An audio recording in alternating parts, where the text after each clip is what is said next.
Assalamu alaikum wa rahmatullahi wa barakatuh. Muhammad Jabril here. Another Ramadan reflection reminder. Reminders for myself, and if you can use it as a reminder for yourself, alhamdulillah.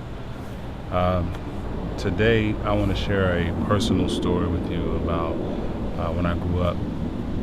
When I grew up and I was in high school, you know how peer pressure and you grow up and people have things that you don't have and you want to be like other people. I kind of felt ashamed of what I had, and I felt ashamed of my mother. You know, it's astaghfirullah. I felt ashamed because my mother didn't have the type of job that some of my friends' mothers and fathers had. You know, my mother raised me alone. She was a single parent. And so I felt ashamed for what we had. You know, some of my friends, I look back, they were just teasing me, but a lot of times they said certain things to me that made me feel ashamed. Because, for example, my mother, working alone, cleaning houses, she was able to maintain her house payments, and she actually paid off a house, you know, while helping others to keep their houses clean. And so when people would ask me what my mother's profession was, I would never tell them. I would kind of change the subject and go to something else. And that's one of the things that I'm ashamed of, and I've always been ashamed of as I look back on it. Another thing is, my mother, because she didn't have that kind of money, she used to. What's going on, man? You doing all right? She used to not run her air conditioning in the summertime because she needed the money to pay the house payments, and a high electricity bill in the summertime was not conducive to her salary and keeping the lights on and keeping the food in the house and all of these things.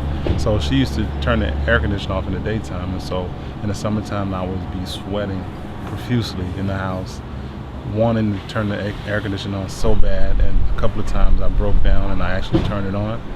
But then she would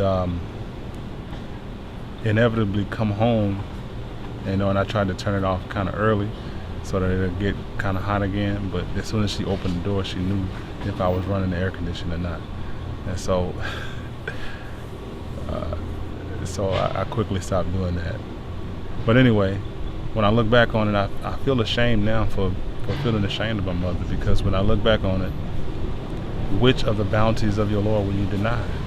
You know, she cooked breakfast, lunch, and dinner for us when she had the chance. Home cooked meals. My mother loved to cook, and she kept us well fed. The pantry was always well stocked with food. There was always something to eat. The lights were never off. As I said, we always had a place to rest our heads. We always had toothpaste, paper towels, you know, the essentials, everything that we needed. But we didn't have the things that were the luxuries, you know, the polo shirts and the polo boots and all of the things that people would wear that when I was young. And so I felt ashamed for not having these things. But when I look back on it, I had everything that I needed. And one of the timeless wisdoms that my mother always told me, when I ask her how does she make it, you know, as an adult now, I look back and I'm like, how does she do it, you know? And she always tells me she knew the difference between what she wanted and what she needed. And she was always able to put things off for what she wanted, to just provide for what she needed. And she never lived outside, you know, she never ganged up, got a bunch of credit cards and just built up this massive credit card debt. She did what she had to do, counting pennies, working extra jobs, doing what she had to do. And so I just wanted to reflect on that. And, you know, when a brother asked what ayats ring and resonate with you, that ayat, which of the bounties of your Lord will you deny, always comes to mind. I love that surah. The first time I heard it recited in prayer, I was like, what is that surah? It just kept repeating the same thing. Which of the bounties of your Lord will you deny? Which of the bounties of your Lord will you deny? And so I asked myself, and I ask you to ask yourself, which of the bounties of your Lord will you deny? Assalamu alaikum wa rahmatullah wa barakatuh.